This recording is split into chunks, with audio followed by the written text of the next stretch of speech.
Oh, Tashitele, hello everyone. Welcome back to the Lojong session. I hope everyone doing well and taking good care of yourself during this very challenging time. And still, people are still vulnerable from this pandemic. So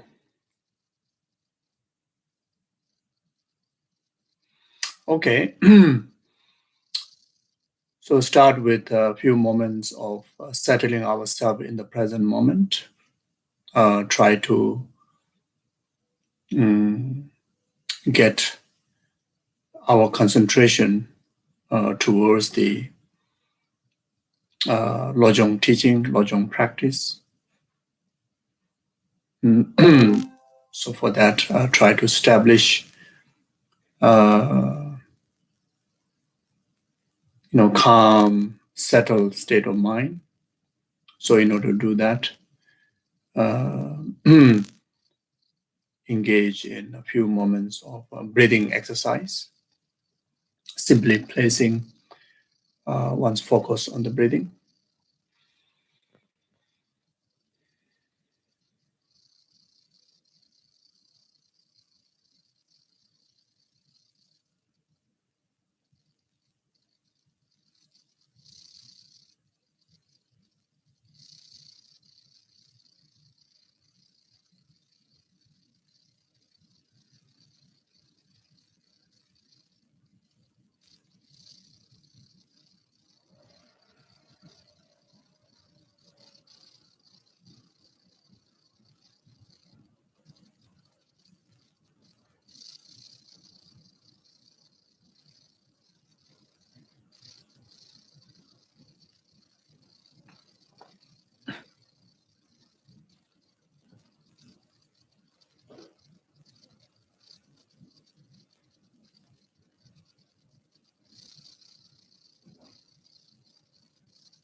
Oh yeah.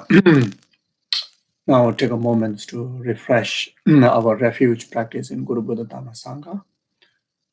Try to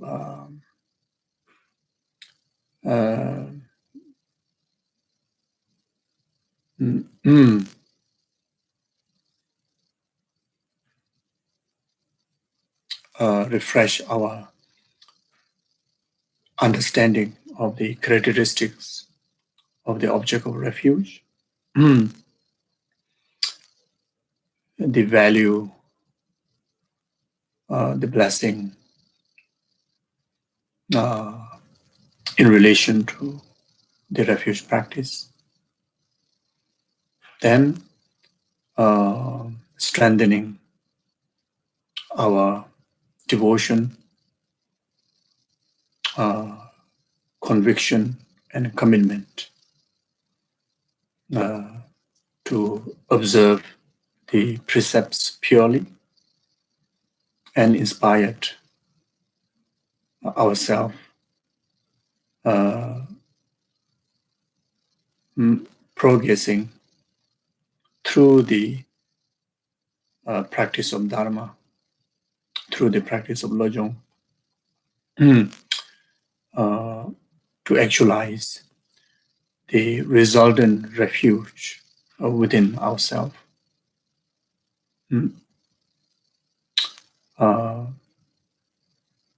And that refuge, not just a perfected liberation of oneself, but it is something that is beneficial to be absolute refuge to rest of the numberless sentient beings, ultimate liberation. So keeping that in mind, then take refuge, generate bodhicitta motivation to make our session to be most meaningful, most beneficial.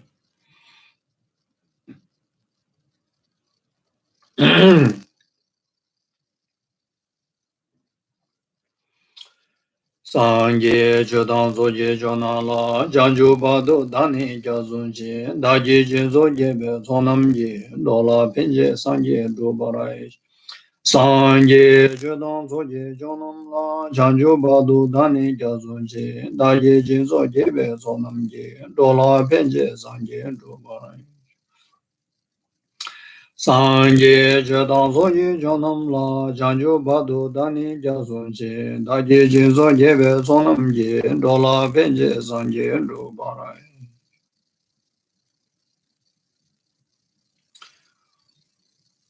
Gangye doze ne zo ne dawa damje bambe jire dambe jene damje be godam de la janze lo. Toni ninje zondo jo be la ma zeje zeje ganje den de chana be mo den zen ja zo la so wa de zo da ge chinye. Semje damje de wa dang de we ju da tempera ju je semje damje dunga da dunga je ju da da wa ju je semje damje dunga me ben de wa da mi da wa ju semje damje ni re ja da ni da da we da nyo la ne bra ju ro je semje damje de wa da de we ju da tempera ju je semje damje dunga da dunga je ju da da wa ju semje damje dunga me ben de wa da mi da wa ju je semje damje ni re ja da ni da da we da nyo la ne bra ju ro je semje damje de wa da de we ju da tempera ju je semje damje dunga da dunga je ju da da wa semje damje dunga me ben de wa da mi da wa ju je semje damje ni re ja da ni da da we da nyo la ne bra ju ro je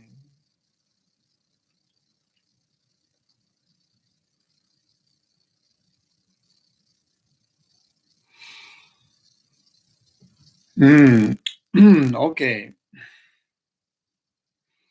Yeah, so we are still studying Will of Weapon by Dhammarashita. And we are on the page 147 if you are using the same volume. And we're going to study from verse 85.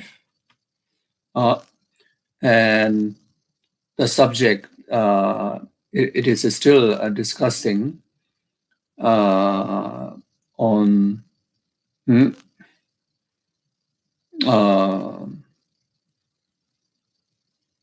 the purifications of our bad habits, our bad attitudes,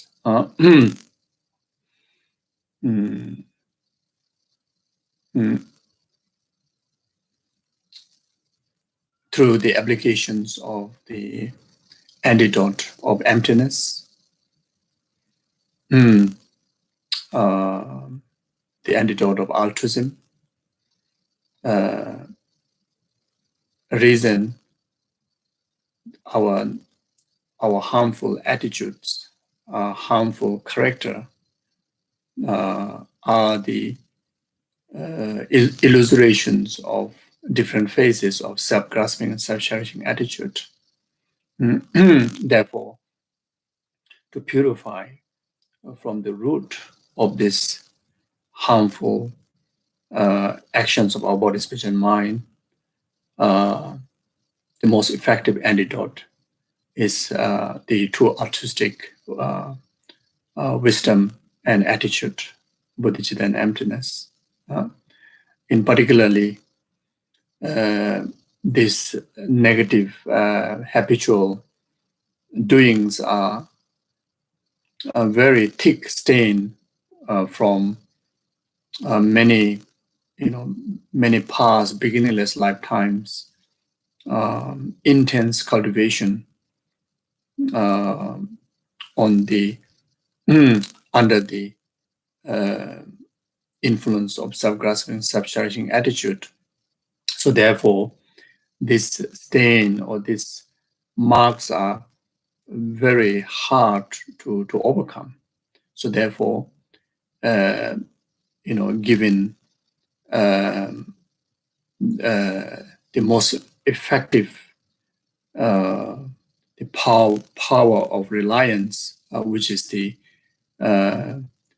practice of Guru Yamentaka. So on the basis of taking Guru Yamentaka as a powerful antidote, as a power of reliance, going refuge on Guru Yamentaka, then when we go through the verse by verse, to actualize the second opponent power of regret or power of recognitions, the negative as a negative,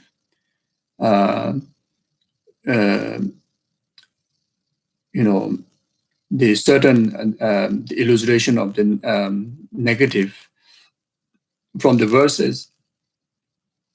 Some of us may not have those, expressing obviously in our life. Maybe some of you may already have purified before. And for some, overwhelmingly, experiencing those negative impact. At the same time, indulging under the influence of ignorance, not knowing, whether those deeds are harmful or not, or in many cases, even knowingly, the harmful impact of these negativities, but still, due to careless, we perform, those negative doings and create or commit immense of causes of future suffering. So whatever it may be, when we go through the verses, we have to relate to our own situation and accordingly, apply the antidote.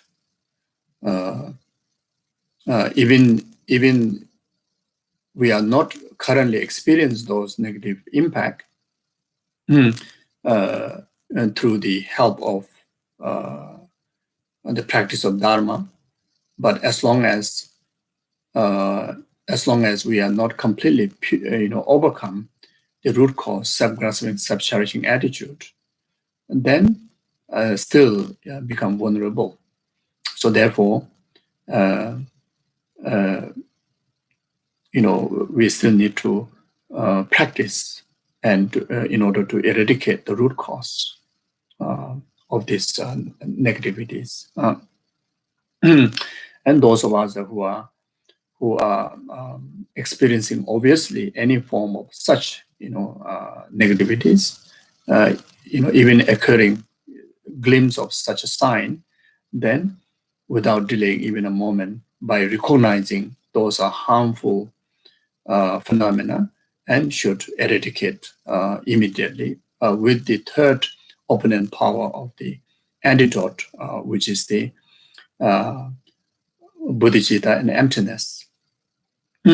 If those negative experiences are more to do with self-cherishing, then apply the bodhicitta. If those negativities are more to do with the self-grasping, then apply the antidote of emptiness. Then when you conclude each of the verses, then make a firm conviction and firm commitment, by actualizing the fourth opponent power of reframing even course of our life that will not commit such kind of negativities in the future, will not allow committing of such negativities in the future. So once for all, completely eradicate from the root. So the stronger the visualizations, conviction in the practices, and encountering of all the four opponent power, makes the teaching very valuable and very precious and most effective purification, like that. Yeah. Okay, so the verse 85 says, failing to study, I have forsaken the vast scholarly disciplines. Failing to rely upon teacher, I defame the scripture. Dance and temple on the head of this betrayer, false conception, mortally strike at the heart of this butcher, the enemy ego. So it's a very important teaching here. Mm, uh, mm, uh, you know, this samsara won't able to come to end. Uh, Unable to see the light and the tunnel of this samsara, the light of liberation. It is very much due to failing to study the Dharma,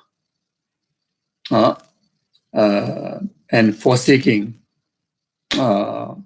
the vast scholarly discipline. They very much start from there.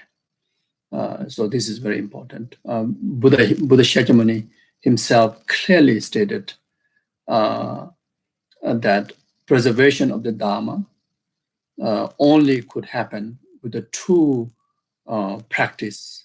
One is through the extensive learning of the virtue of the Dharma, and another one is through the realization on the stages of the path.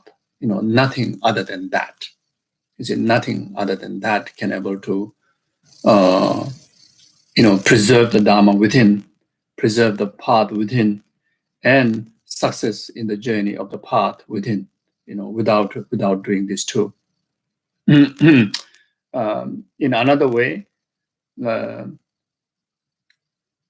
order to liberate, we need to realize the path. In order to realize the path, we need to know the path. In order to know the path, the only way is to study the path. Study the path. So, without rigorous study, we may not able to have a clear understanding of what exactly the path is. We won't able to navigate ourselves, through steady and correct and complete path, without proper study. You see, so there are individuals sometimes think that study is not important.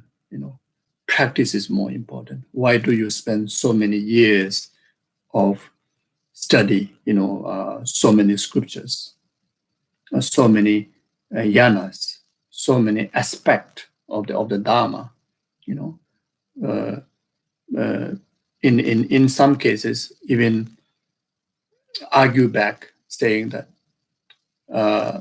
death is certain, time of death is uncertain, and this human rebirth, the life can be just a glimpse.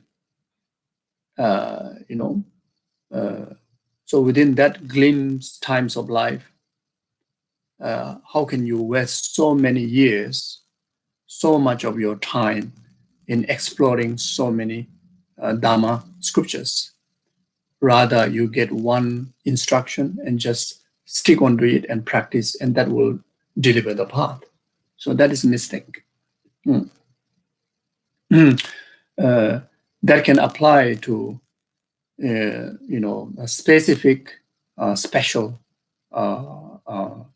disciples, special practitioners, who is definite that they have already accumulated vast scriptural imprint from past lifetime.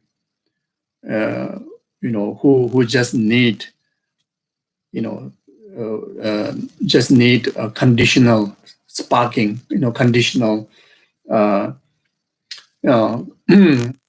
conditional causes of certain focused practice to awaken all those past accumulations of vast knowledge, then for them, it can be suitable that no need to spend so much of time wasting in study, rather directly go to meditate, directly meditate and focus on one single teaching, one single path. That's possible. So one of living great example is like His Holiness the 14th Dalai Lama, who without any doubt that we know that even in the human reincarnation, the current Dalai Lama is a 14th reincarnation.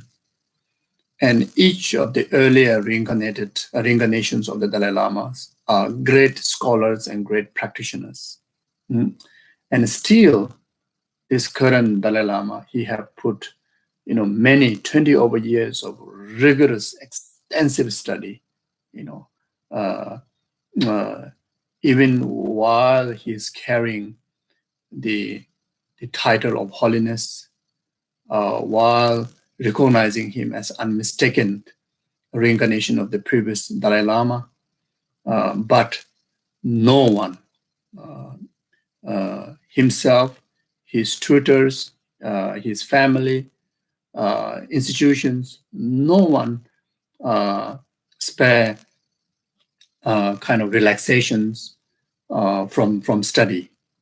You see, went through a rigorous study. And even today, like His Holiness Dalai Lama, age reaching 86, 87 years old, he whenever we listen to his teachings, just a few days ago, he claimed that even today that he is doing rigorous studies, in particularly to those root texts, those texts that composed by great Indian pandits, etc. You see, so this is the example. This is the what it meant. This is what it meant. The importance of rigorous study. Then, opposite of that, failing to study and forsaking the vast scholarly discipline will lead oneself to a great confusion, great obstruction to the path, and great delay to the path, great delay on the path. And more than that, there's a danger of accumulating wrong views, wrong cultivation of attitudes. Then that may cause, eons of future lifetimes, be unable to be free from the silent existence. You see, so here is talking about like that. So therefore,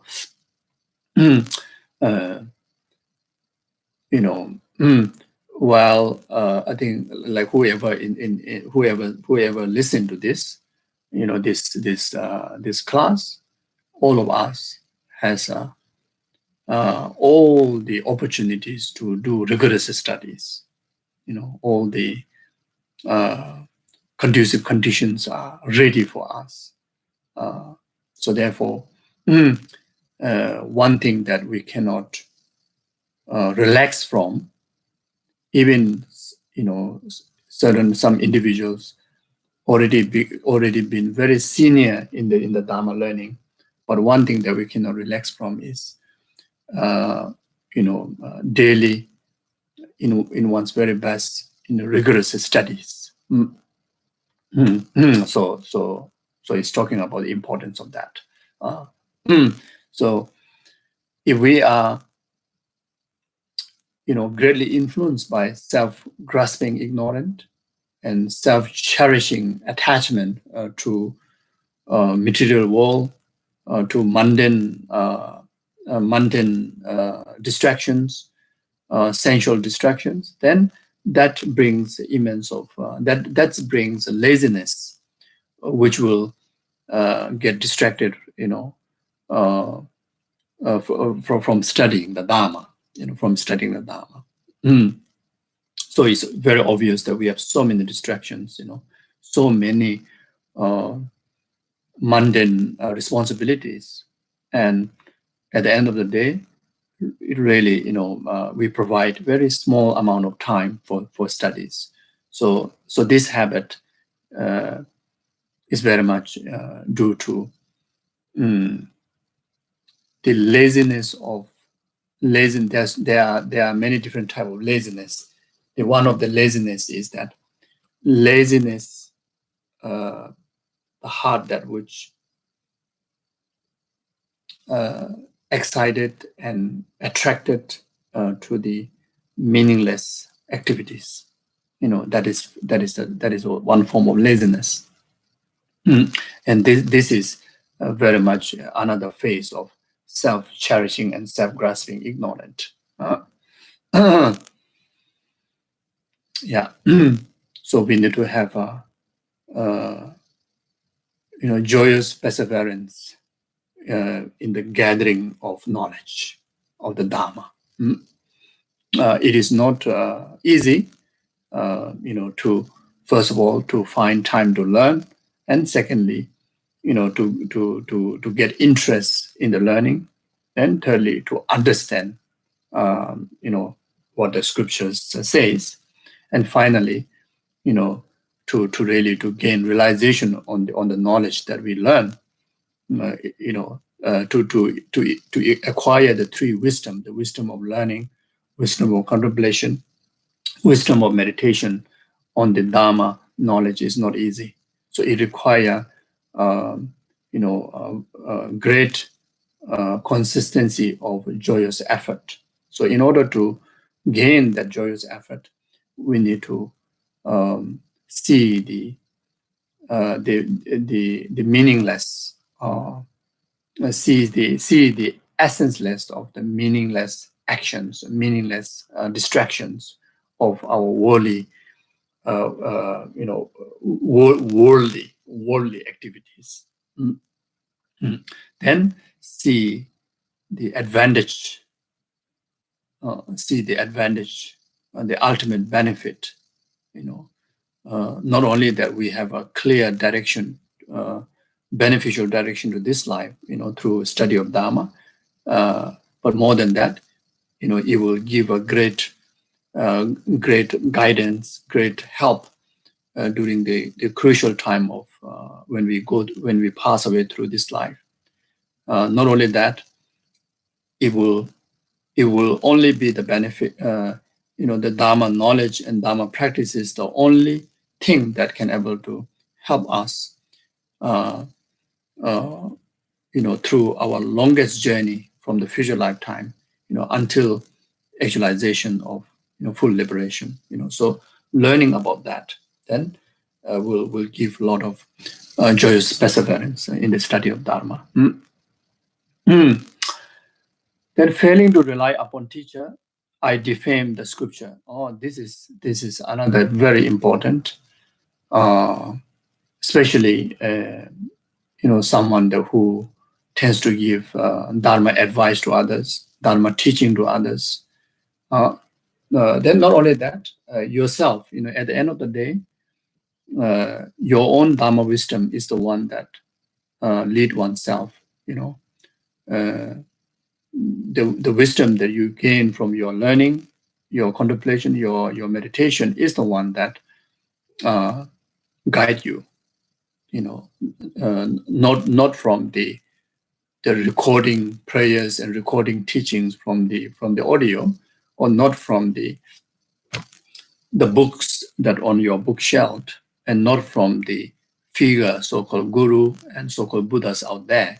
When the crucial time, like in particularly when our gross minds are not in function, when we go through the the subtle state of continuum, then none of these external factors can be helpful. The only helpful thing is the wisdom of Dharma through learning, contemplation, and meditation is the one that it helps us. You see, so so therefore, first, so therefore, the first and foremost, to gain those wisdoms, we need to learn. We need to learn from a qualified teacher. Qualified teacher. Without that,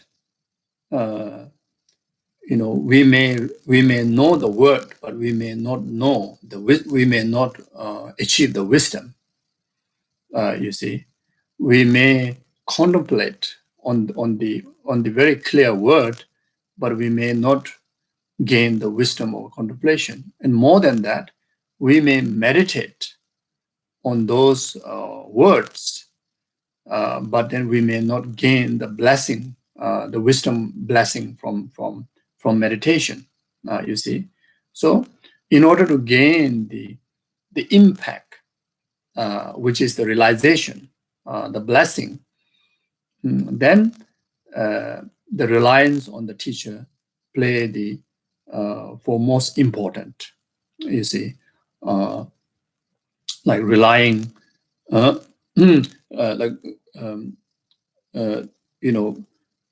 the guru yoga, the guru devotion practice, or the guru, reliance on the perfect reliance on the guru, serve as the foundations of all the higher qualities, including the higher qualities of wisdom that we gain from learning, higher qualities of the wisdom that we gain from contemplation on the Dharma, wisdom, high qualities of wisdom that we gain from the meditation on the Dharma, and all the rest of the higher quality, including enlightened qualities. So everything starts from perfectly reliant upon a perfect qualified teacher. Otherwise, failing to rely upon a teacher, like what it says in the second line, I defame the scripture. So you defame the Dharma. You misinterpret. You defame the scripture. You will misinterpret the teaching. You will misinterpret the scripture. You may not. There's a danger, or one may not able to understand. What are the definitive teaching and what are the interpreted teachings. One may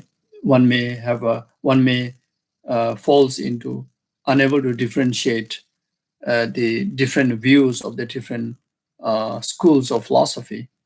Then one sees the contradictory in the Buddha's own word. One will come to a conclusion, seeing contradictory in the omniscience word. And all those are because of not gaining Tarat learning from relying on the qualified teacher, brings about defaming the scripture. You see, and so similar goes to when we contemplate. There's no basis to contemplate because we have not learned correctly from a qualified teacher. Then no way we can able to achieve the correct wisdom of contemplation. We may conclude with the wrong analysis on the scripture. There's even a danger of concluding interpretive teaching as a definitive teaching as an interpretive teaching. Then the lower schools of views as ultimate views of the emptiness. Then unable to find the middle way view due to lacking of correct understanding that may stuck in the two faults, etc. So you see, so this is what it means, defame the scripture. Then worse than that, will never gain realization on the stages of the path, because there's no absolute clear object of meditation, which are the wisdom object of meditation which are the wisdom that gain from learning and contemplation. Since there's no such wisdom, then nothing as a correct object of meditation to meditate on, then no way we can able to gain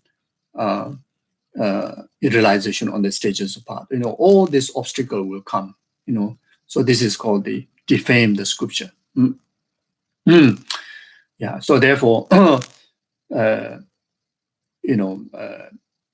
one thing that those who have talent, or those who have an interest, to be Dharma teacher, to lead others on the spiritual journey, then first thing is that making sure of relying on the qualified teacher. You need to have that.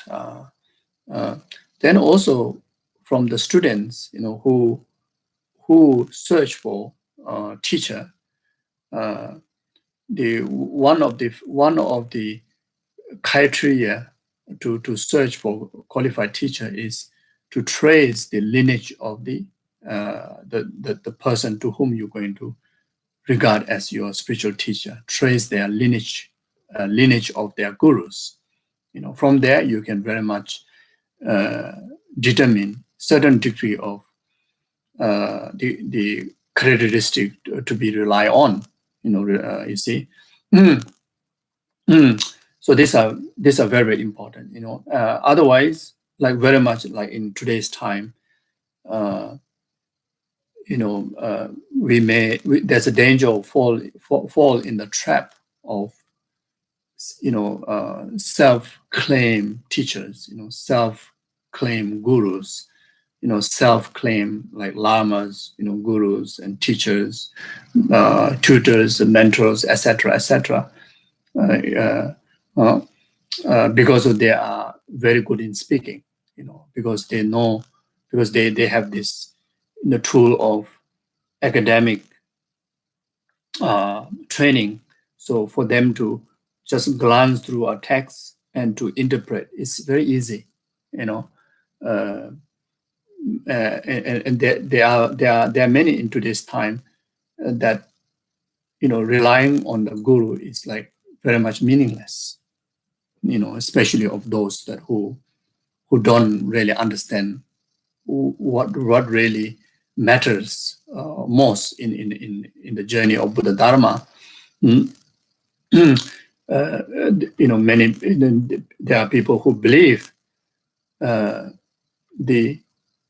just knowing many words and just knowing how to interpret the words, it is good enough, and making other people happy, the way how you speak, the way how you deliver, the based on that, even us, the listener, also very much kind of attracted to a very funny, exciting, a lot of jokeful kind of class. People hardly, due to our habitual behavior through this very, very, sensual, distracted world, that we also start to regard that Dharma teaching should be a lot of fun. Dharma teaching should be a lot of kind of jokes, a lot of jokes. Then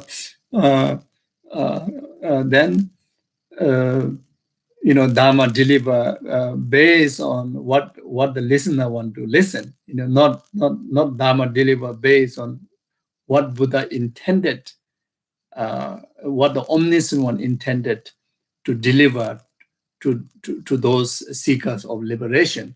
Dharma, is like should deliver what what this ordinary mind want to listen. So this ordinary mind, one very easy topic, and a lot of fun. Like don't want to go into this very um, how to say tough subject that which need to squeeze our brain a lot, and which is very hard to even think about about practicing it. You see, so this is if we really think carefully, sometimes there's a danger for us to seek for that kind of classes, that kind of teachings. Then even when we appetize, you see, we try to draw people, not based on this authentic, lineage holder of the Dharma is providing the Dharma. Is today we talk about that. You may not able to attract so many new people. maybe not may not able to attract many old people too, many senior practitioners too. you know, uh, uh, you know, the attraction comes from something very very flowery, uh, and very much like a mundane kind of descriptions. A lot of it's very much like a movie star promotion. You see, so there's a danger like that. Mm, mm, um, yeah, we know, isn't it? We have to find something that which make the listener wow, not because of this guru, this teacher, or this sangha, or this whatever is genuine practitioner, great learned one. This two profile is not good enough. Need to say more, and that already shows something is going wrong. Say, oh, he has so many disciples. He can speak so well. He has university qualifications. He's scientist. He's a mathematician. He was a famous businessman. Now become Dharma teacher. The famous businessman is the main promotion to get people to get attracted, not because of now this simple monk is practicing genuinely and has a great experience of practice, great lineage of the Dharma. You see, so it's like that. No. So therefore, so one thing, it's not like other knowledge. The Dharma knowledge from whom we want to receive, whether the Dharma teacher know how to speak well or not, you see, and how many language he or she speak, and whether that teacher is in the same culture background or not, same family or not. That's not the matter. It's the main matter is the unbroken lineage. In particularly the perfect unbroken trace of reliance on the realized perfected gurus. You see, so that is the main thing that we should look for our gurus and our teachers. You see, and that you can clearly see even when we look at the merit field. Merit field, like an example in Gelug, like Lama Chupa merit field. From there, you can see it's very much the link of the entire the merit field, the deities, the Buddha, the Guru, the Vajradhara, the profound lineage, the extensive lineage, the Masidas, the Panditas, you can from there you can see there's importance of that trace, that valid trace, you see. So then that way, and if you are preaching Dharma to others, then you will not defame the Dharma. You will not misinterpret the Dharma. You will not, your motivation will have this commitment of taking full responsibility of your disciples' journey all the way up to enlightenment. There won't be the involvement of the eight worldly concerned when you lead your students, towards the path to enlightenment. That way, you can able to establish steadily, correct knowledge and steady, correct development of the realization on the path. You see, when this to do with yourself, then whether you're following whatever path that whatever yana that you follow, whatever school that you follow, whatever pace of practices that you are engaging in, but it become a unbreakable chain and very steady development, whether it's taking one lifetime enlightenment or whether it's taking 3 countless eons of lifetime to enlighten, the continuation development will be very steady, you see. So that way, then you yourself able to preserve the Dharma perfectly, both in learning and both in practice. And when you preach the Dharma, you facilitate to preserve the Dharma in your disciple perfectly with the profound learning of the knowledge and steady development of the realization on the path. So if this is not happening correctly, then it has to be due to worldly concern, due to self-ego, the egocentric ignorance, or self-cherishing attitude, that comes in the laziness, that comes in the false conception, etc. So therefore, dance and temple on the head of this betrayal, false conception, mortal strike at the heart of this butcher, the enemy ego. Then verse 86, instead of teaching the discourse, I expounded lies of my own invention. Failing to cultivate pure perception, I utter insult and threats, dance and temple on the head of this betrayer, false conception, mortal strike at the heart of this butcher, enemy ego. So instead of teaching the discourse, you see, so this is something that you see, whatever we discussed earlier on the verse 85, if we fail to study properly of the Dharma, if we fail to rely properly on the qualified teacher, then if you claim yourself preaching Dharma to others, then instead of teaching the Dharma discourse, then you will preach your own invention, your own ideas, which are not based on the Buddha's intent, not based on the Buddha's intent. You see, there's no way that you can offer greater wisdom than the Buddha, because Buddha is omniscient.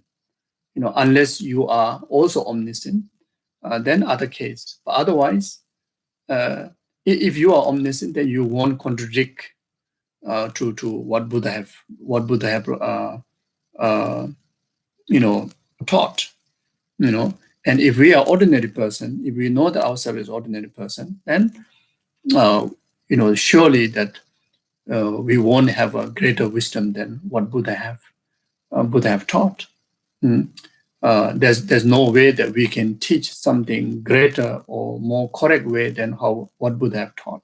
Buddha have taught 84,000 teachings that suits in any level of any level of the listener. You see, even there may be numberless disciples out there. The Buddha's teaching can cater in accordance with the needs of each and every individual. So there's nothing new to kind of invent from your side, or something like a new path, you see. So if we do that, then it become a lies. It become a lies. You expounded the lies of Buddha's teaching. So whatever we teach, you may use loose words, you may use new examples, but every word that you use, every example that you use, every way that you teach, that the teachers had, that you need to have this reliance, reference from the Buddha's teaching, from the 84,000 teaching. So to do that, you need to study them. You need to study them. You see, whatever you say, that you have a valid basis, which is the Buddha's own word, Buddha's own intention. You see, then based on that, then you use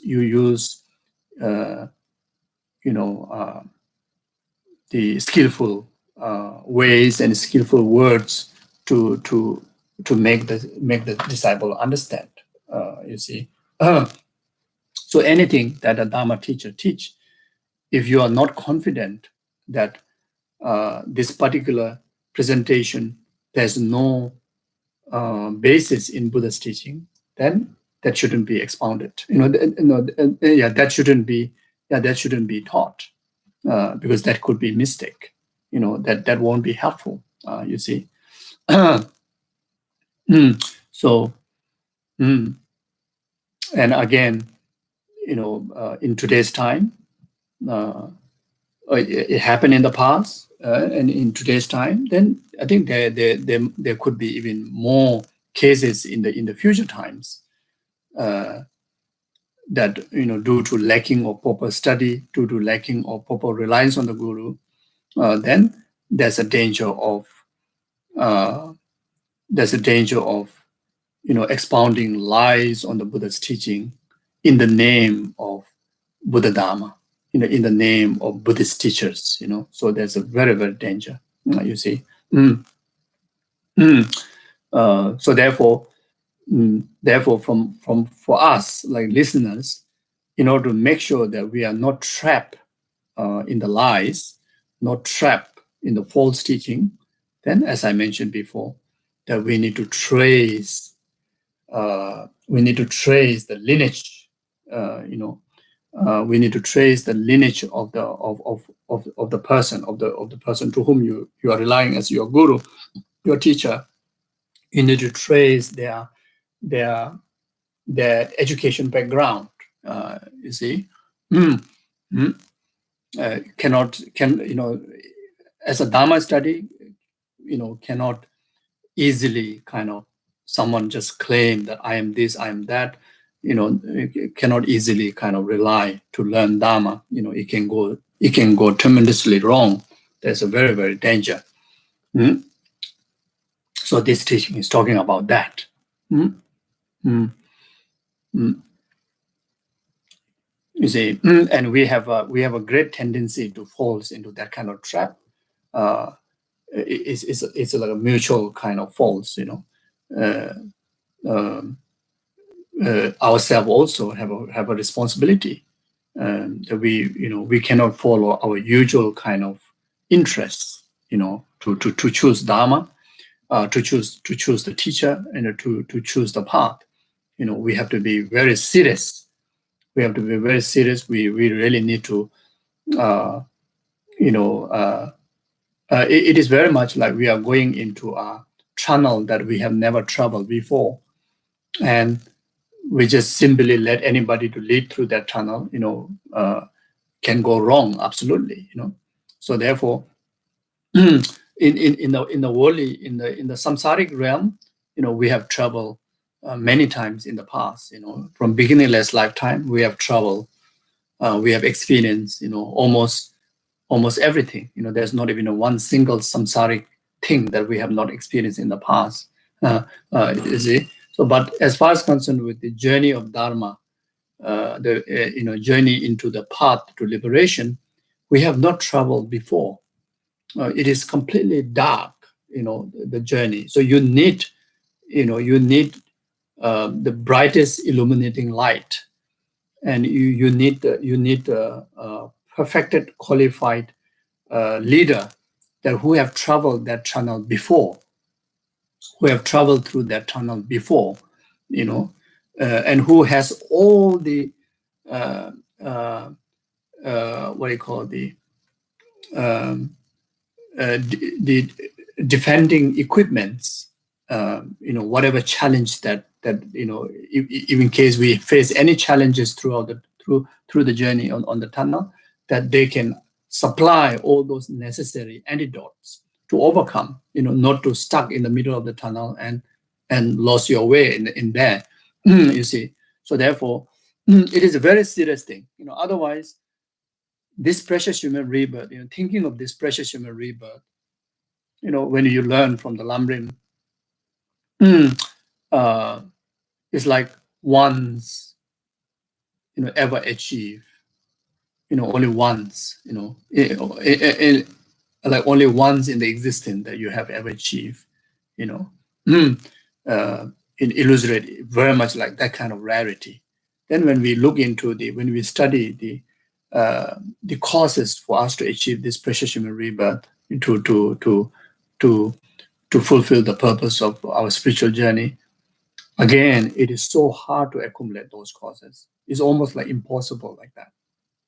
You see, and fortunately that we have this precious human rebirth now, and we have all the opportunity to really make sure that we actualize the path, and we don't have to come back to this cycle existence. So so therefore, uh, you, you know, we cannot afford at all to ruin this opportunity by following wrong teacher, by following wrong views, and by following wrong path. We cannot afford at all.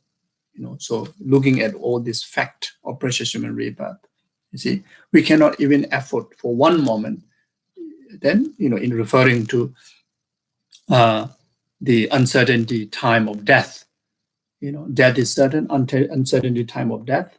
Knowing that, uh, you know, not about I will think about tomorrow, not something like that. You really have to make sure that this very moment now you have to fix it. You see, so like that. So these are very, very crucial teaching. You know, crucial teaching. In fact, these teachings should be educated from the very first day when we go into Dharma. You know, so then we will have a very comfortable journey towards the path. Failing to cultivate pure perception, I utter insult and threats.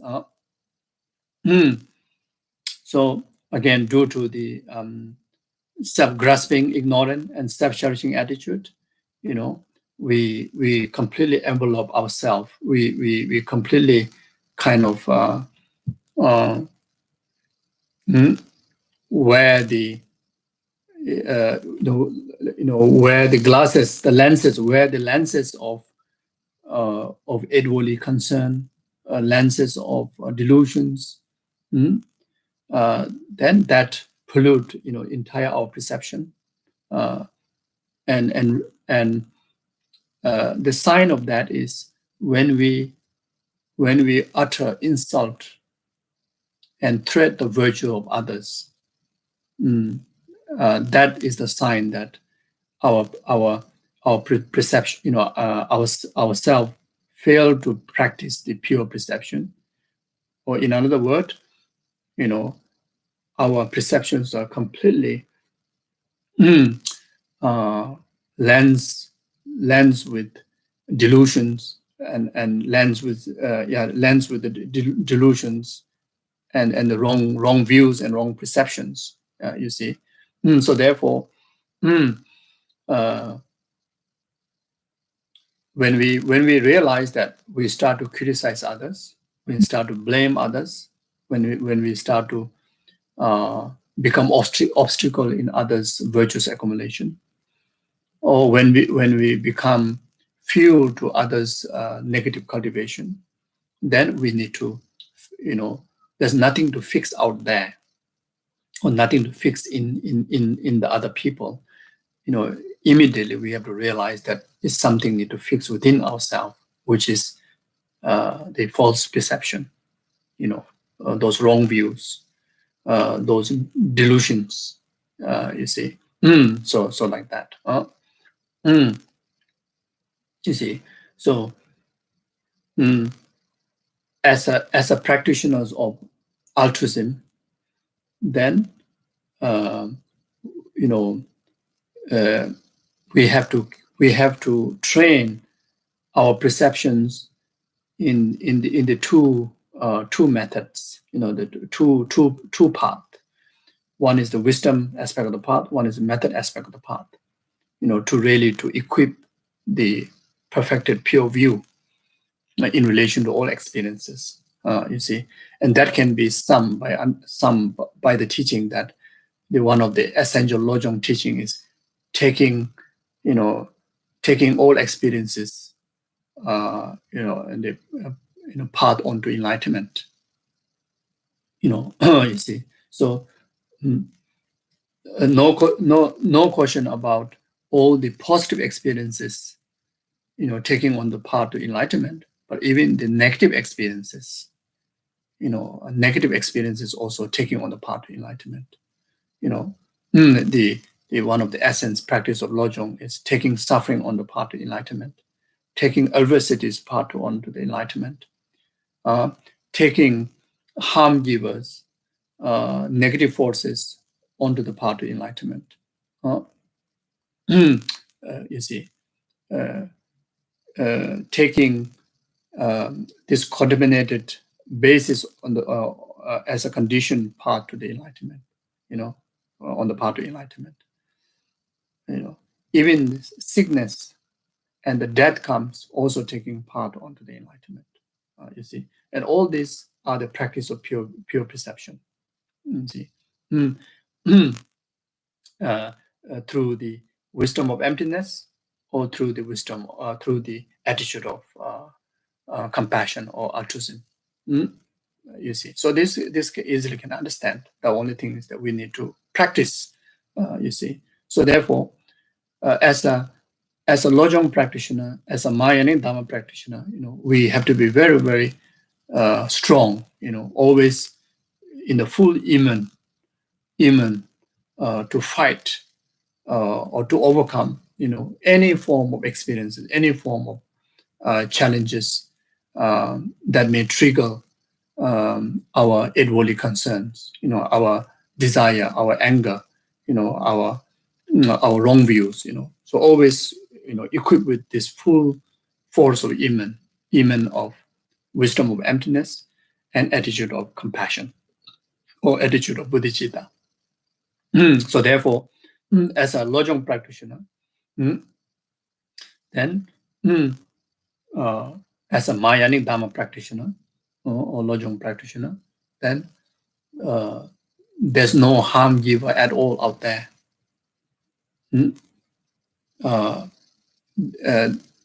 There's nothing. There's not even one single phenomena out there that does not offer the meaning onto the path. We need to have that kind of iman, that kind of understanding. You see, so this need to apply into our daily way of life. With the relationship in the business office, with your love, family, and friends, with the rest of the humanity, with the rest of the sentient being. We need to apply it in our day-to-day life. You see, because in our day-to-day life, if we equip with this immune system of wisdom of selfless, emptiness, and attitude of altruism, bodhicitta, then nothing stress you. Nothing bothers you. Nothing harms you. You see, and everything is beneficial to you. Including those who stress you up. Including those inconvenience in your way. It doesn't stress you up.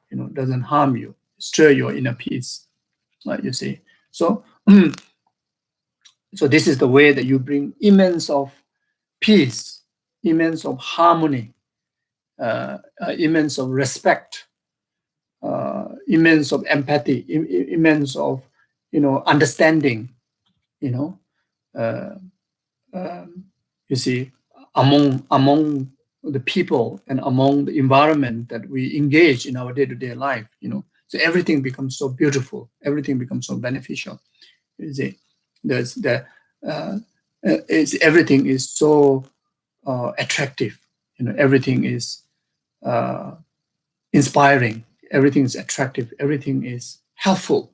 You see, how wonderful to have this practice. How wonderful to have this immune system of wisdom of selfless and attitude of bodhicitta or great compassion. How important this immune system that we need to have. You see. Mm-hmm. So then you are truly a liberated person.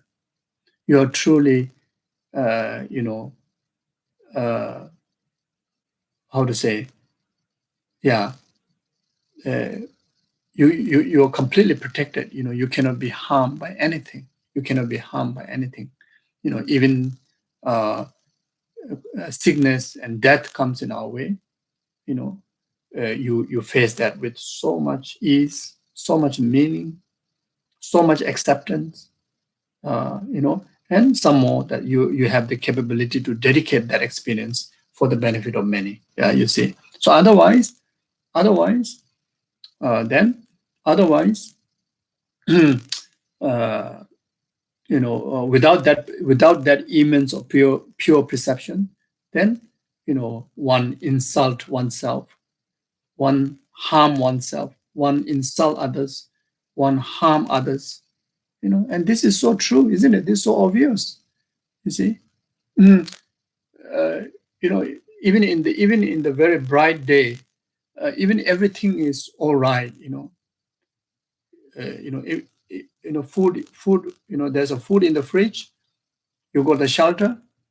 You got at least one family members, and you are not in the tsunami zone. But still, we depressed, isn't it? Sometimes we still get go into depression, still go into emotionally a very painful period, isn't it? That because of lacking of the immune system of selfless wisdom of selfless and great compassion. You see, therefore you are hurting yourself, you are insulting yourself, you are threatening your inner peace. You see, this is what it meant. You see,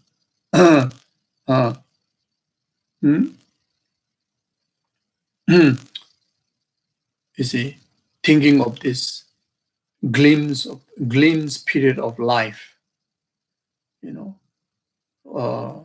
we still have so much, argue in the differences of two persons among husband and wife, children and parent, brother and sisters, neighbors.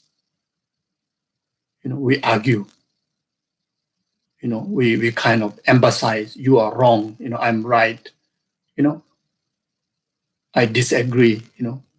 should go in this way, not that way. Like there's so much argument, so much differences, so much differences. And this is such a great insult to yourself and to the others. And this shows clearly lacking of Dharma practice, lacking of this altruism. You see, lacking of the iman of this altruism. You see, in the glimpse of a life of time, the time, glimpse time of this precious life. Honestly, we really don't have a time to waste our energy arguing, in our differences.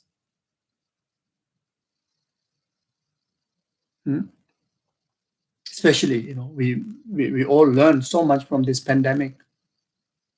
Suddenly, just healthy person contracted the virus and gone.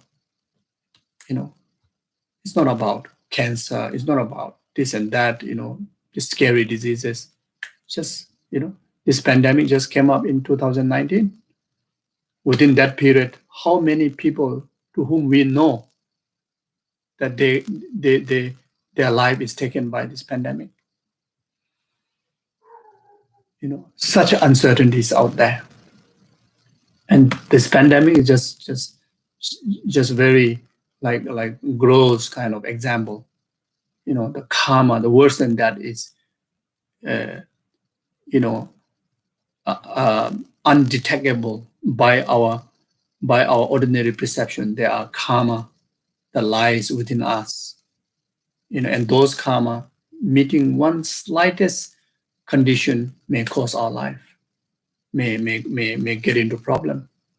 You see, so there's no room, there's no time for us to focus on the differences rather than focusing on the oneness, and expressions of full of love, full of joy, virtuous joy, kindness, respect. So important, isn't it? Do you agree?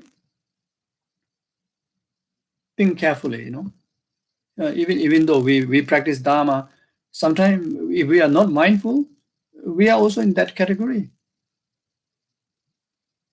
Isn't it? You sometimes you argue with your partner, isn't it? And sometimes you just unnecessarily goes into depression, isn't it? And just unnecessarily just scold other people, isn't it? And unnecessarily just emotionally we look down on our own self. We don't show respect to ourselves, isn't it?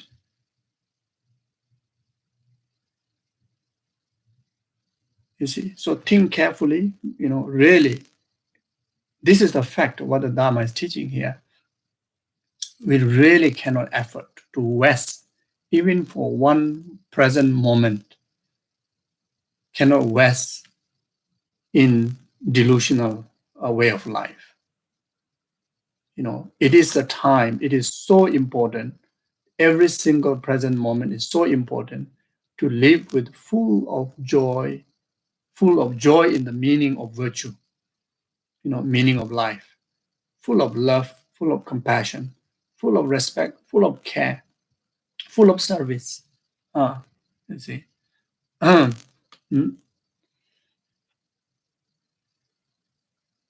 Those who not met the Dharma, if they behave the very worldly way, at least understandable. But those who met the Dharma and those who in charge the Dharma for your own life or for others' life in the spiritual platform, still carry on about divisions, carry on about all the differences. This is very sad. This is very, very sad. This shows how weakly the understanding in the Dharma and how weak in our practice. You see, so really, this is a serious conversation.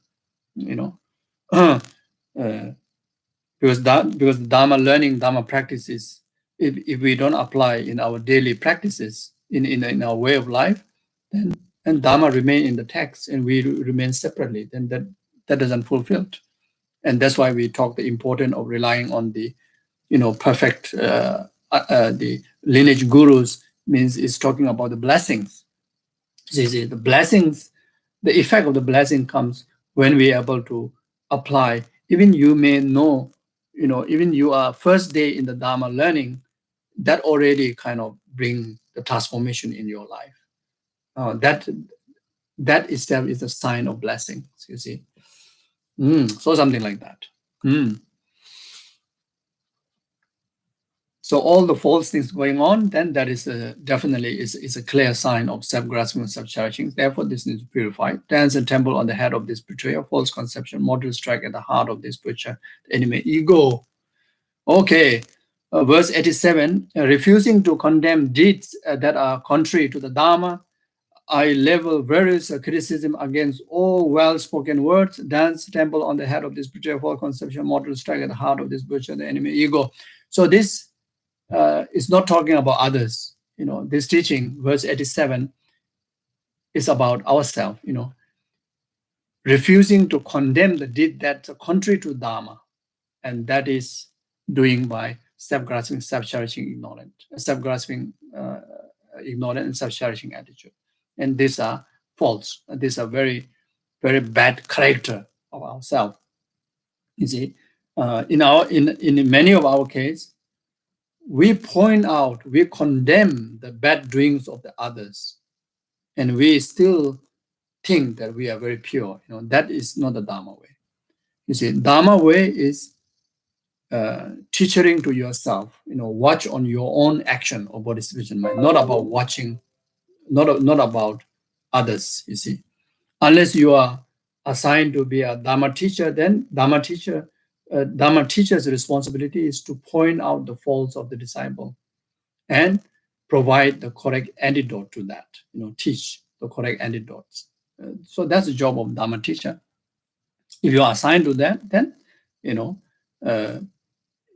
to your responsible student, you have to say, you have this faults, and you should apply this antidote and overcome it.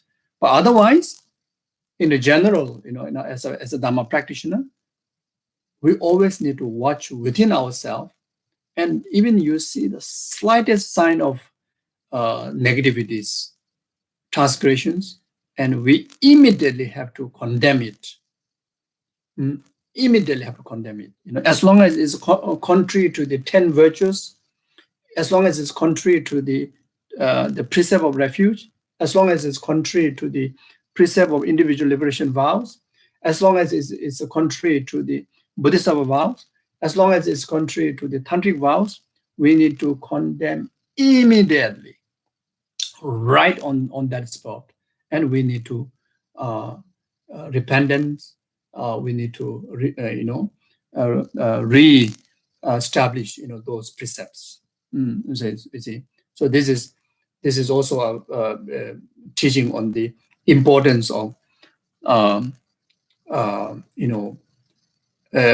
taking account of immediate purification practice whenever we commit any form of transgressions in relation to Dharma precepts, without delaying even a moment, that we need to apply antidote to purify, because karma has the power to increase, multiply it, which is like killing one insect. If you don't purify, within 15 days, it become, as equal as heavy karma causing a life of one human being, like that, you see. So that goes similar to lie, stealing, sexual misconduct, etc., etc. You see, even one a moment of malicious thoughts arise in our heart. The moment you see that, immediately have to condemn it. You see, so our spiritual eyes, our perception as a practitioner, we cannot look outside. We always have to watch inside. You see, so in many we do the opposite way. We always look on the faults of others, then point out, you have this fault, you have that fault, you have that fault, this. So that is the mistake. That's a mistake. So So always look inside ourselves. So this is talking about that. A level of virtuous criticism against all well-spoken words. Then this meaning that you know, so this can be explained. The meaning of the two line, refusing to condemn the deeds that contrary to the Dharma, a level of various criticism against all well-spoken words. You see, when let's say an example,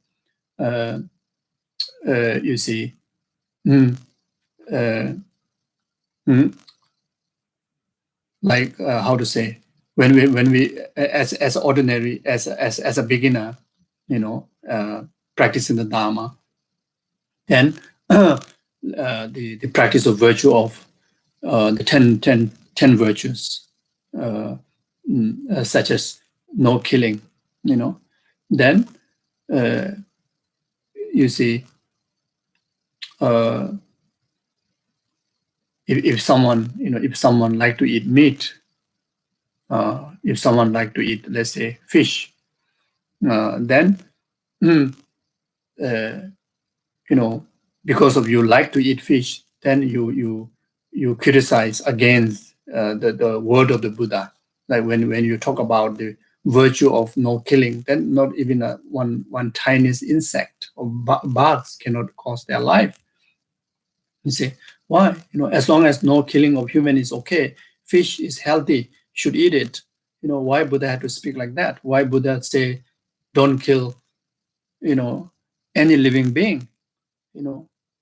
There's a danger of even saying that, uh, what's say, in relation to the foods, uh, like Buddha's teaching kind of cross over the uh, the supply of foods, because of Buddha's teaching that so many edible things are not allowed to eat. You criticize, there's a danger. I'm just giving example. You see, then like sexual misconduct. As long as you practice Buddha Dharma, then you even a lay person, you're not supposed to indulge in sexual misconduct. You see, mm, mm. So then because of your desire, you kind of against the Buddha's precept, then you kind of have a wrong view on Buddha's precepts, on these values, on these vows, because of the to fulfill the urge of your attachment, etc., etc. So this is what he's talking about. Then the like if someone is practicing individual liberation vows, sangha vows, then because of the um, because of the vow, then you kind of criticize the teaching. Why make so inconvenient, and it's especially like in today's modern world, in certain countries, like there's not many sangha. It's sangha's robes and sangha's appearance are very new to them, and someone who becomes sangha, put into a position that you are not in a monastery institution, you need to go to work, then the robe and even the hairstyle can be quite strange. Then so because of it is not comfortable to the society, then there's a danger of criticizing to the practice. Why Buddha makes so inconvenient. As long as you can become sangha, you can just appear in whatever you like. Why need to cut the hair? Why need to wear robes? That makes so inconvenient. So so there's a danger. There's a danger of instead of the condemning the false side if we don't, cultivate those restrictions, understanding the benefit from that restriction. Rather, you criticize, on the basis of those slight inconvenience. Uh, uh, you know, so such kind of, there's a danger like that. So uh,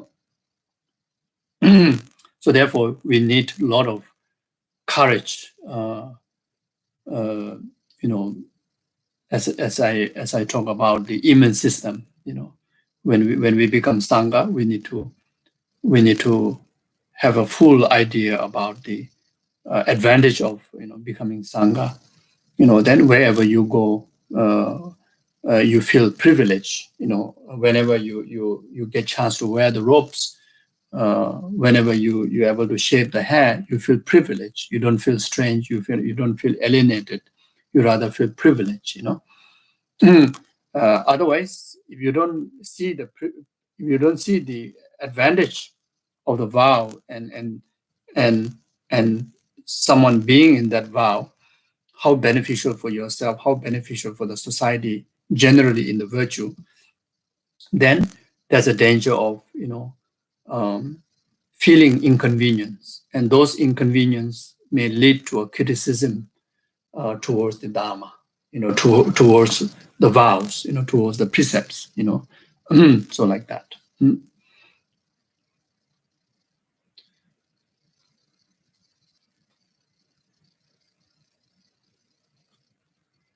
So dance and temple on the head of this particular false conception, mortal strike at the heart of this particular enemy ego. Yeah. So anyway, as a Buddhist, Lojong practitioner, Dharma practitioner, should feel proud of yourself. Proud, it means should feel confident uh, of the practice. If it's a sangha, then you're able to get chance to wear the robes, able to shape, able to be, different look from others. Even you may be only one, there may be millions of others. You should feel confident. You should feel proud of what you hold, the vow and the precepts. You see. So then, wherever you go, in whatever situation you are, you always have a full, genuine respect to yourself, to your practice, and to your the sangha culture, that you will have a great respect. With that, then able to manifest when you speak, when you show your face, your doings, everything become very Dharma way. In that way, then many others that who don't understand also get to learn those qualities of sangha, qualities of the Dharma practitioner. You see, when our thinking is not harmonized with the Dharma, then when we are among people, then we become unstable. We are not settled yet. We become confused, and because of that, then we sometimes try to adjust between the lay world and the sangha world, Dharma world and non-Dharma world, then all become mixed, and until you know like sometime like this, try to blend with the lays with the let's say with a group of people who are disco dancing and who are drinking, and then you as a sangha, you just want to be blend with them uh, in order to kind of yourself to fit with them. Then there's a danger of even start to sip the drink, uh, and the danger of dancing with all those drunken people. Sometimes can go that kind of extreme. You see, so as a sangha, when you wherever you may be, you respect your vow, and you respect your stand with full confidence, with full respect. You see that in that the best blending is being very peaceful and being very virtuous and being in the Dharma. The blending is not yourself losing your character, losing your precepts. You see, so like that. So verse 88, failing to regard sign of the disgrace as a source of shame, perversely I hold what are sign of the honor as a source of shame. Dance a temple on the head of this butcher, false conception model strike at the heart of this butcher enemy ego. Yeah, so this is also similar like earlier. Mm, uh, so there's a practice of virtue or feeling shameful to the wrongdoings, which is regarded virtue.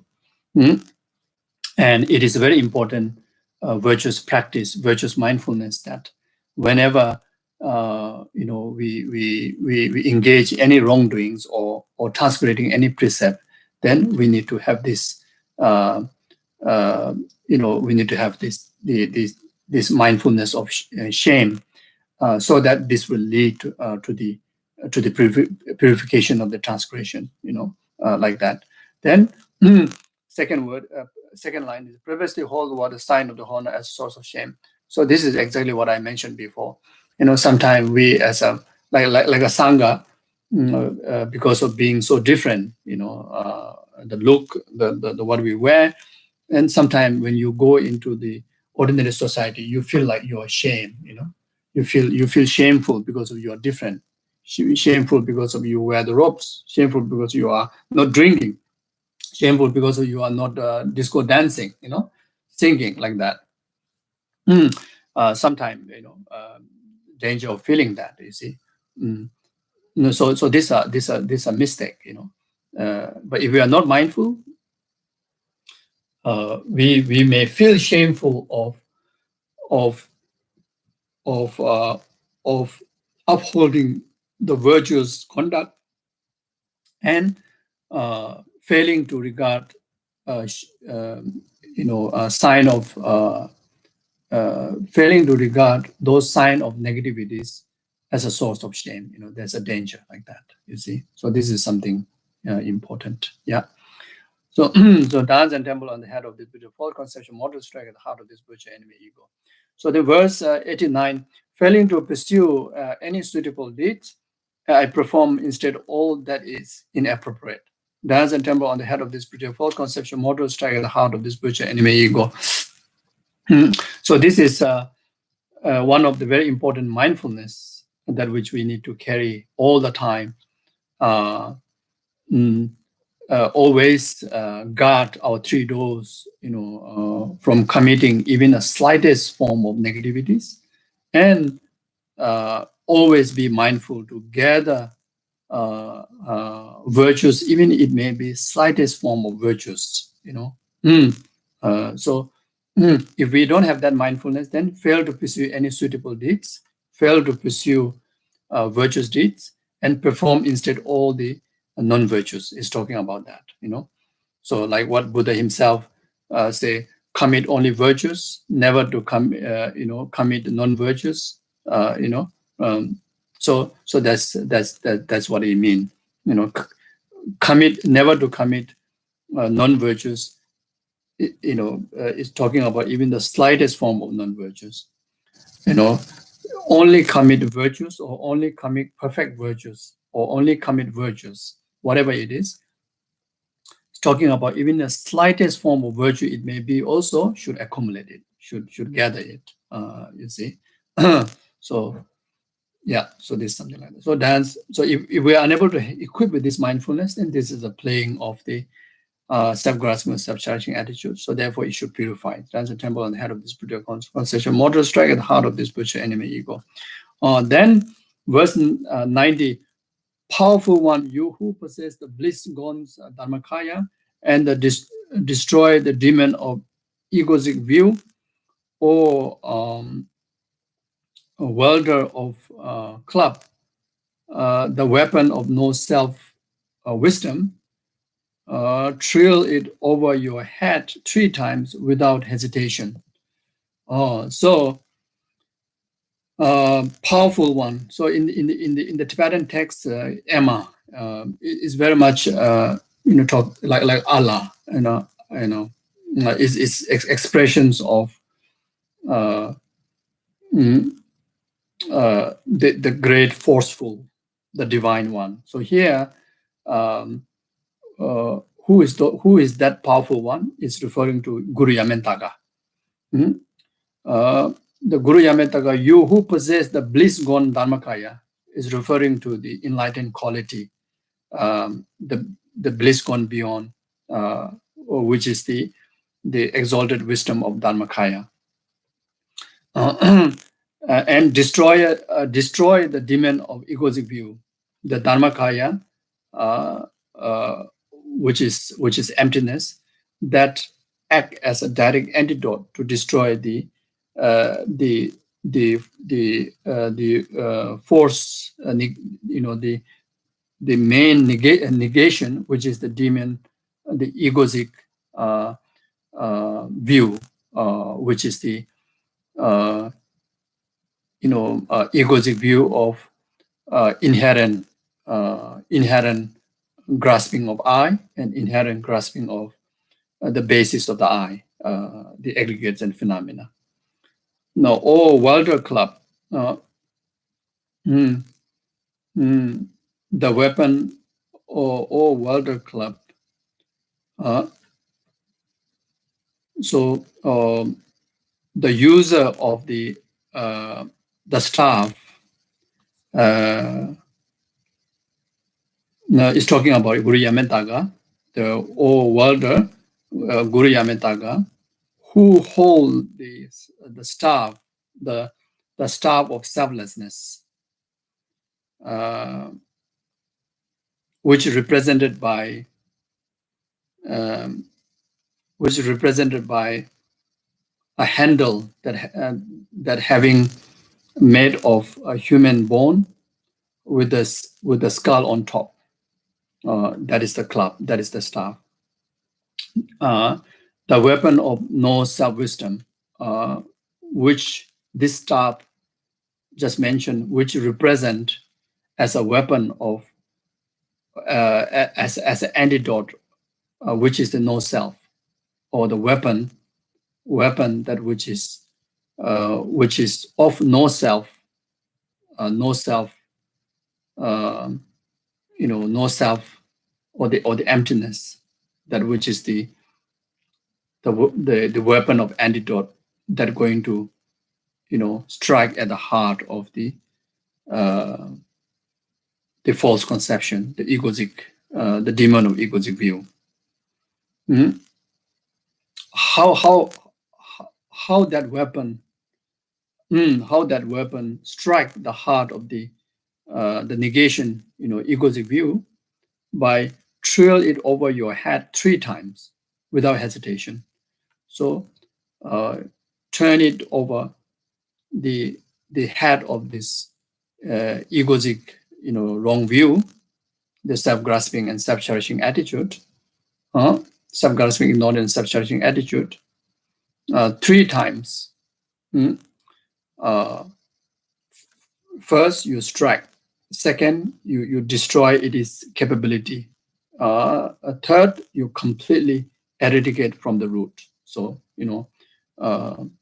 trail it over your head 3 times without hesitation.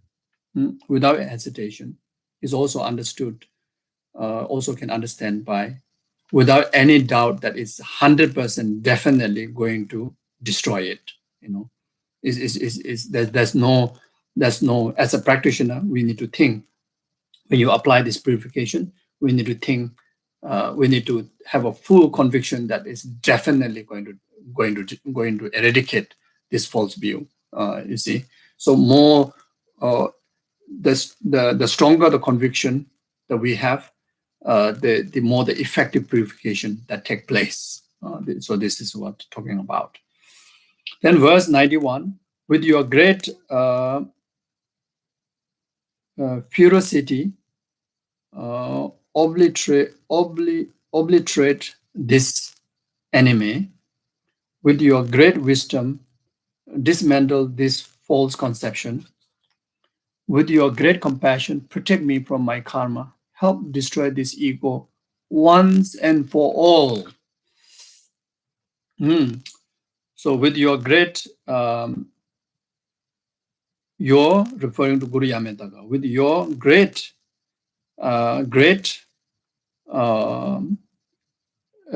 is referring to the ultimate, the ferocity, the wrathful, the ultimate wrathfulness of all the past, present, future Buddhas, the Guru Yametaka, obliterated, destroy it completely, not just certain percentage, destroy completely this enemy, the false conception or the demon of egoistic view.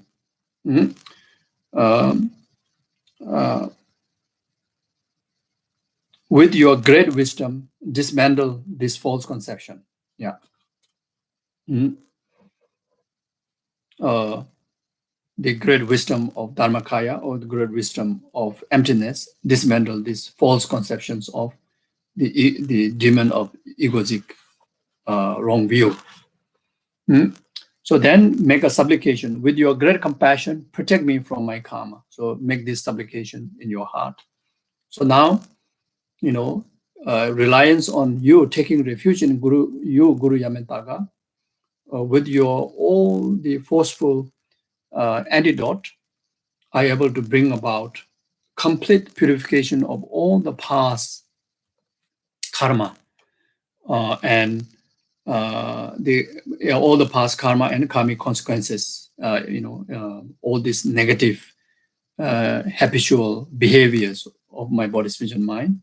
So from now onward, then I make a supplication to you, Guru Yamentaga, with your great compassion. With your great compassion, always be my refuge to protect me from. Be my refuge, be my God, be my guru, be my protector. Guard my body, speech, and mind from committing negative karma, committing causes for future sufferings, causes for future false creations. Help destroy this ego once and for all. So,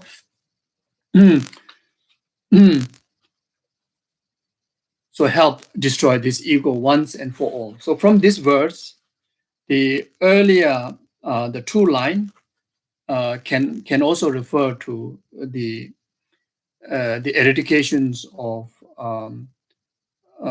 the delusional defilement or delusional obscurations. Then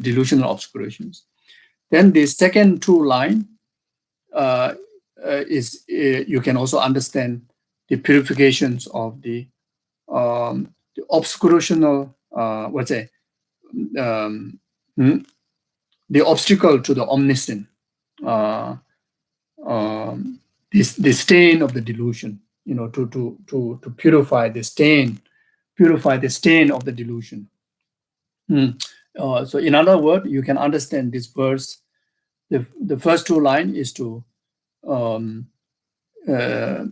with the application of the wisdom of emptiness, then bring about complete eradication of self-grasping obscuration or self-grasping faults. Then the second two line, you understand that with the antidote of altruism, you bring about, complete eradication of the self-cherishing obscurations or self-cherishing obstacles, which are the obstacle for omniscience, and bring about the complete, liberation of the full enlightenment. Yeah, so like that. Okay, so I will stop here. Then from the verse 92 onward, next class, then there are teachings to discuss on Tonglen practice. So I will stop here.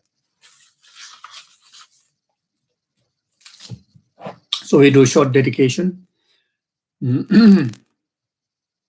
So So whatever merit that we accumulate through this class and whatever merit of the past, present, future of ourselves and all the past, present, future Buddhas be the complete cause for numberless sentient beings to overcome all the samsaric suffering in these causes and actualize state of full enlightenment. May this collective merit be complete cause for this pandemic of COVID-19 to overcome as soon as possible. May the antidote, the protection to actualize in every single humanity as soon as possible. May this collective merit be complete cause, even this very today, that many countries are still become so vulnerable from this pandemic, like India, Nepal, like including Malaysia, and some other part of the world. And there are so many our karmic infinited friends and students, Dharma brothers, sisters, in these many vulnerable countries. So we dedicate this collective merit to be absolute protection. Those who are sick, they recover straight away. They get all the treatment most effectively.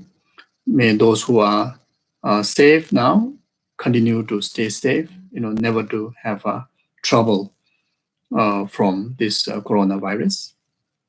Then may entire world, quickly able to be free from this inconvenience of the pandemic.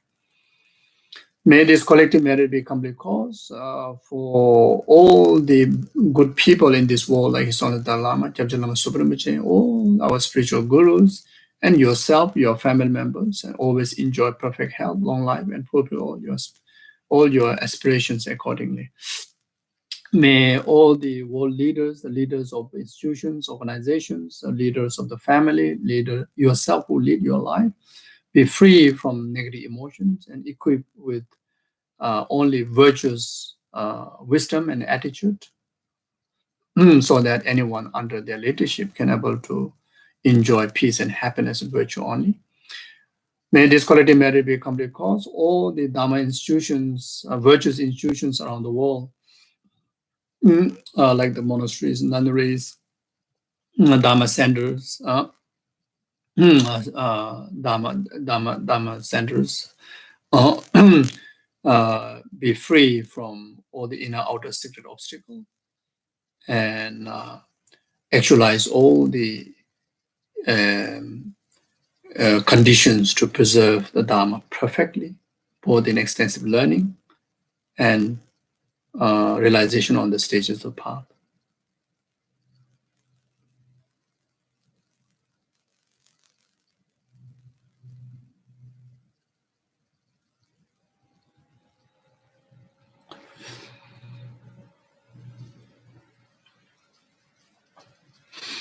Then the dedicated ourselves, the merit, and the purpose that we dedicate, all lies in the nature of emptiness.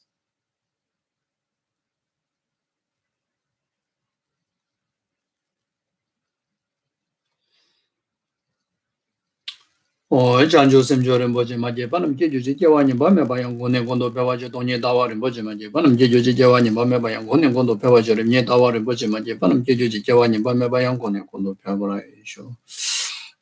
Jambe Bawaji da Jamada Gondo Zambo de Ande Jinje de Dabo Nijuzo Dalo Jawa de Damjera Dongo, the Zunje Jawa Tamje de Mo Gana Chudonga, but the Daji Jeve Zawa de Gunja Sambo Jera Dongo. Karera ko we jingam de bena de ma le jo ne jere se wa den jin ja zo yin sha be se de ba do den jo je to zo chan ji jang ja we de jin jo be be ko zo do wo je chu zo ko we le me to do da zo de je kon do ja de jo ba ma sim je dam je den na den jo jing do dam je da do dong wa da jang jo se ma ka na so jo ba de da ko ni ma lam do jo je sim je ne ba jin ni ba nyu do ne le da jo je do we ne ma le ba da do jo wa me ba re Jawa Gondo Yanda Lama da Dame Ji Bella Lonjo Sada Lam Ji and Razo Nendo Chanjin Gomba Nyo do 배단 조함이 그 베이지 노 받음제 심제라고 군제 배상바 주진도 배다지 담바지된 감도 좀 받아 땜바니 외신도 상황 된제 볼로진도 땜 담바 요래네 배다지 주니 몬델레 젠델레 니메 고양델레 진이제 단도 델레 군조 숨지 다시 쇼